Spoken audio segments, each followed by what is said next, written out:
Hey guys, and welcome back to my channel. So today's video is going to be basically like a story time, a rundown, giving you guys all the deets about my cerclage removal and why my cerclage was removed weeks early. And this was definitely not the plan, especially going to see my providers, my doctors, my team every single week. This just wasn't part of the plan. And I guess that just comes to show that nothing, like, you can't plan out honestly anything when it comes to pregnancies, because at the end of the day, your body, your babies do whatever they want to do. If this is your very first video that you guys are clicking on, hi, my name is Kanji. I am a 25-year-old mother of two, currently pregnant with twin girls due August 26th. And this is basically my whole journey of my twin pregnancy being like literally an emotional roller coaster. It has been an emotional roller coaster carrying these babies and making sure that they are given a chance at life, I guess you can say. But yeah, let's go ahead and get into this story time. So if you guys are new and if this is your very first, if you guys are new and this is your very first video that you guys clicked on, I will try to leave in the cards my cerclage update slash story time for you guys. But just a rundown, I found out that I had an incompetent cervix at 12 weeks, and we honestly had to fight for our cerclage with a whole another maternal fetal medicine group. The one that we were part of in our OB's office refused. Like, they flat out refused to do it because they said that it would be more dangerous to get a cerclage placed and there was no guarantees, and that it can cause death with one of our twins and ultimately both babies. So for months, we honestly, for almost like what, 11 weeks, we had to deal with this. And I was only taking vaginal progesterone at night, and I was on pelvic and modified bed rest. And after joining a couple Facebook groups and hearing other moms, especially mothers who are pregnant with twins, and them getting their cerclage, and they have these beautiful toddlers running around, these beautiful newborns, I went ahead and took the risk, and I told them, basically, you guys are going to transfer my care. You guys are going to refer me out to a provider that will do my cerclage. And thankfully, like, thank God, we found our team, which is an hour away in Seattle, that did our cerclage, and that was at 23 weeks. I'm currently 34 weeks pregnant, and everything has just been beautiful since my cerclage, I guess you can say. So yeah, that was the rundown. Let me go ahead and get into the story. So I came to the doctor, I want to say June 27th. It was a day after we arrived back from our vacation in Texas. And I was just, at that appointment, I was just talking to my doctor, and I was like, since I'm now in my third trimester, when are you guys thinking about removing the stitch? And they say typically we like to remove it around 35, 36 weeks. That's usually when we like to remove their cerclage with singleton mamas, but for you it's probably going to be 35 weeks. I'm like, cool, that's awesome, 35 weeks. I went ahead and I put it in my phone's countdown for 35 weeks, and I was just asking him, what are some signs and symptoms that I should be aware of when it comes to discomfort and stuff like that. He was all like, my doctor was like, trust me, you will know when you're uncomfortable. You will know when it's changed, when your cerclage is ready to come out. That's usually your body's way of telling you that it's time to remove their cerclage. So I'm like, okay, good. I haven't felt no pain at all since it being placed. And I was like, cool, that's good to know. I'm pretty sure I'm gonna, make it to 35 weeks with this cerclage in. So that was on a Thursday. No, that was on a Friday. 3 days later, I started getting like this tugging sensation down there, like something was stuck and something was like pulling. That's like the only way I can describe the pain. It's a pulling, tugging, burning sensation. And my following appointment, I went in there and I talked to my provider, another provider. Actually, I talked to the provider that placed the cerclage in. And I was like, you know, I'm feeling this pain or whatever. And she was like, oh, okay, we'll just do a cervix check on you. They did a cervix check and everything was fine. She said that it might be just a little bit tight, but other than that, like the cerclage wasn't loose and it wasn't dangling, and she pulled on it and it didn't come out. So I was like, oh, okay. She was like, yeah, it's probably just the position of the baby. Your baby's really low, which baby A has been low since 17 weeks. She just loves being low and into my pelvic area. So I'm just like, okay, you know. And then she also told me that your cerclage starts feeling uncomfortable as your babies get bigger. So that's another sign that I know that my babies are growing and they're putting a lot more pressure down onto my cervix. So after that, I had some reassurance. They told me that wasn't dilated. My no membranes were the membranes weren't coming through the stitch. Everything was perfect. Like, they honestly did not expect me to have my cerclage in that long with a twin pregnancy. They told me that they can try, that they can honestly not guarantee me even making it past 28 weeks pregnant before I deliver. And the fact that I was in my third trimester, my twins were healthy, I was healthy, my stitch was holding up. They were like, wow, if your stitch, they're like, if your stitch is holding up, we don't want to even go near it. We don't even want to take it out until 35 weeks.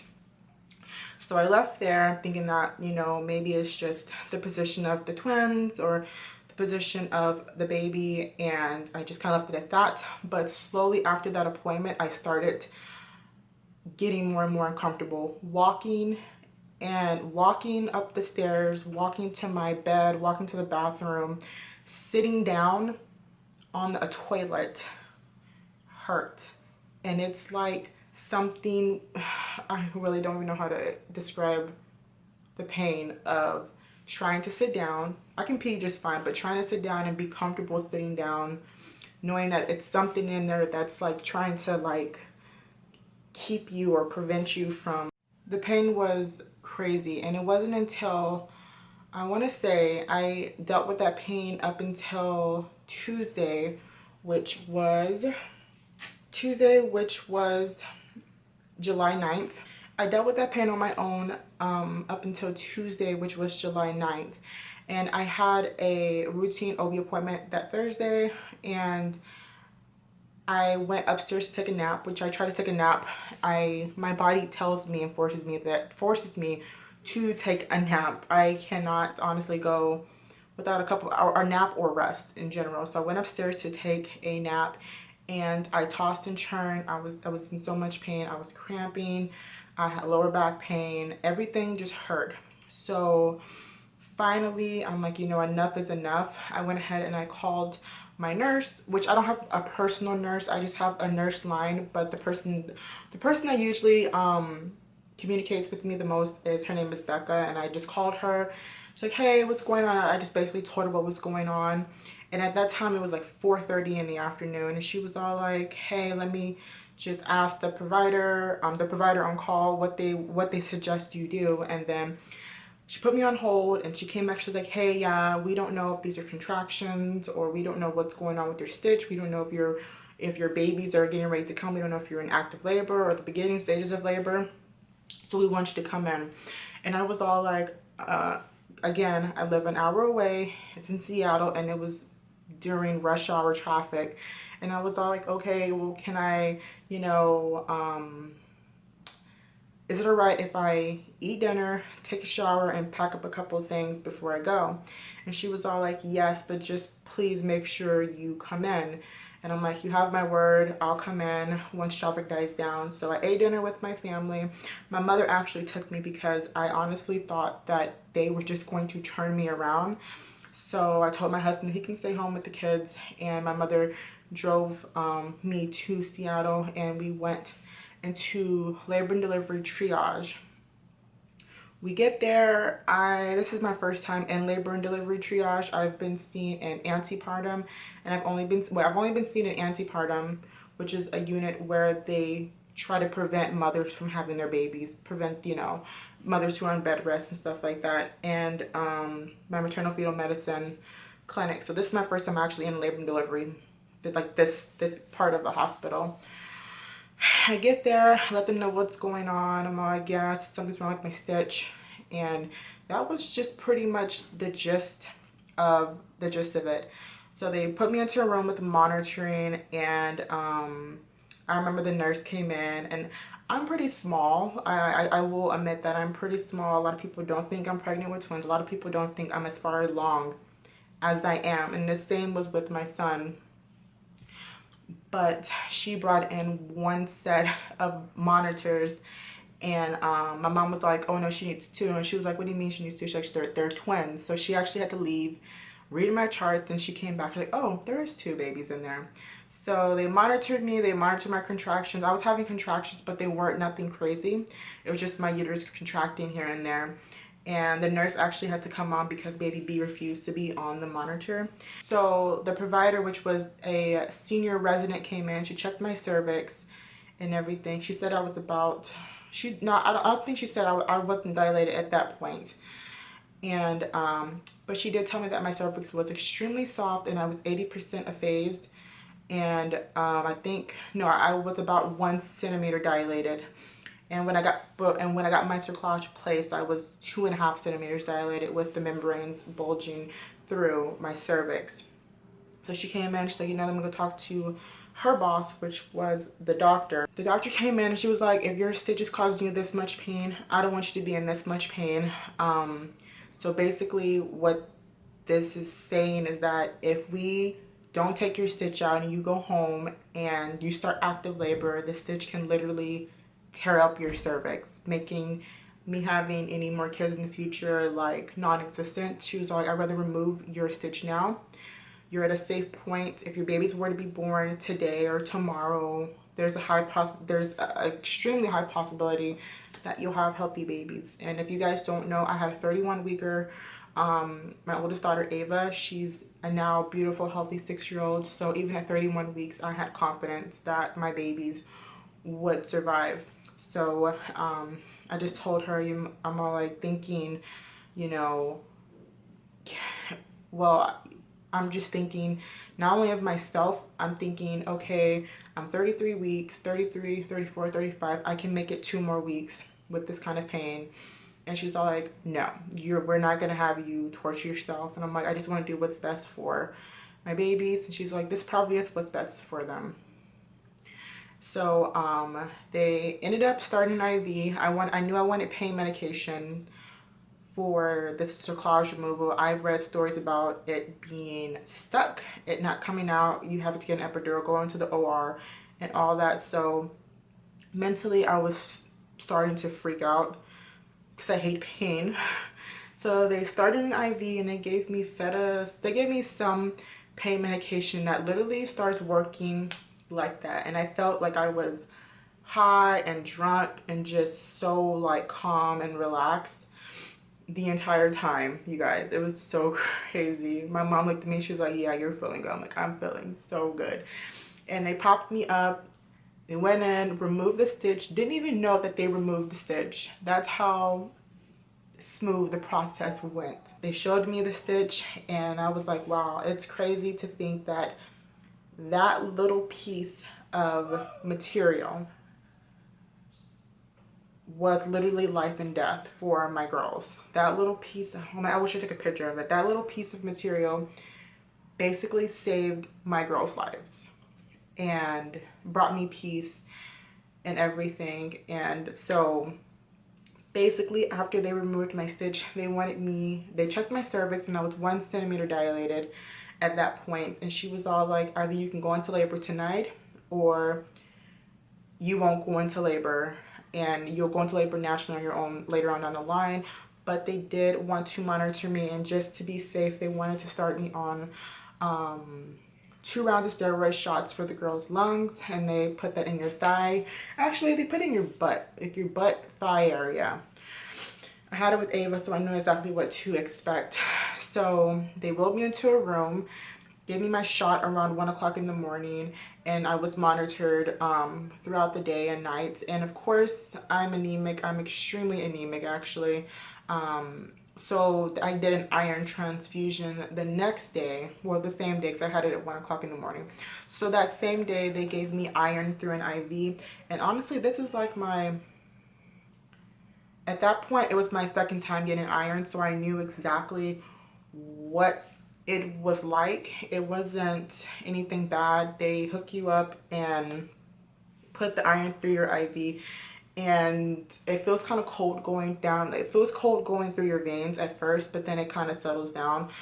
And getting the iron transfusion honestly gave me more energy. It gave me, you know, just that amount of energy, because I lacked that so much from being so anemic while pregnant. So I did get 2 rounds of iron transfusion, and they both were fine. You know, I was able to get up and go to the bathroom with it on me, and I actually had an iron transfusion before I left the hospital with my son as well. So the first night, my mom actually drove back to our home, which is a little outside of Tacoma, and my husband drove up the next day, and he stayed with me, and our little girls were monitored, and yeah, they checked my cervix again. I hadn't dilated. I hadn't had contractions. My babies were passing all their fetal Doppler tests. And they also were almost 4 pounds. So I think baby B is 4 pounds as of now, and baby A is literally like an ounce away from 4 pounds. So they're gaining weight. And one of my diagnoses on the discharge paperwork was failure restricted growth. So that is another reason why they wanted me to get my cerclage removed, because just in case there was an unknown cause or unknown reason as to why they were smaller than average, they want me to go into natural labor and not really have to worry about, you know, my cerclage or whatever. So I am grateful that my cerclage is out. How many days post-op am I? Let me see. I'm currently 5 days post-op, and literally right after my cerclage was cut, I felt immediate relief. I feel normal. I mean, of course, I'm still wobbling around because I have 2 little girls in here moving around, very active little girls. But, you know, I now know that if I do go into labor, I don't have to worry about the stitch like shredding my cervix or causing any more damage or pain. So I guess that is, you know, a blessing within itself. Like I said, I didn't plan on my stitch being removed until 35 weeks, and that was literally next week, at the end of next week. So like next Thursday the 25th, I was going to get my stitch removed. But like I said, God has different plans. Like you can, like, what's one thing, like you can plan out a whole birth plan, right? And God will have his own plan. Your babies will have their own plan. Your body will have its own plan. And even now, I feel my body getting ready for labor. So that's why I'm just like trying to get every single thing done for these little girls. I'm in their nursery right now. Their nursery is literally like 94% done. So it's basically just a waiting game for them now. Basically now we just want them to gain at least another pound and be born healthy and happy. And I don't think I missed anything, but yeah, I think that pretty much concludes my little story time. I honestly planned on doing a cerclage update video, and then I got my cerclage removed. So this is my cerclage removal story time for you guys. Hopefully I didn't miss anything. I didn't write anything down because it literally just happened and it's so fresh in my head. I'm trying to think before I get off this camera. Before I go, I just want to say thank you guys so much. You guys have shown immense amount of love and support underneath the comment section, and it just makes me feel really, really, really good. And I've got so many new subscribers, and I'm really thankful for all of you guys. And yeah, I am trying to put out more content for you guys. So this upcoming week, I'll be putting out my What's My Hospital bag. I'm going to be filming my If You're Watching This, I'm in Labor video. Hopefully I'm going to film their nursery tour and a couple of fun other videos for you guys. So I guess we'll see. I am working on content. Like after this video, I'm going to get it edited and posted it. I'm going to get this video edited and then post it hopefully by the end of today or tomorrow fingers crossed. I'm exhausted. Like last night I had like a horrible night's rest. So I might relax, but I also need to film my pregnancy update as well. So I have like 3 videos planned for this week already.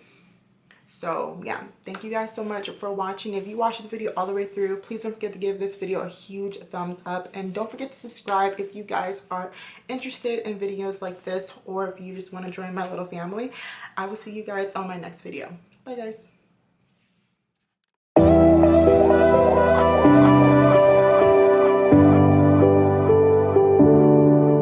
Feel the daylight on our skin. We are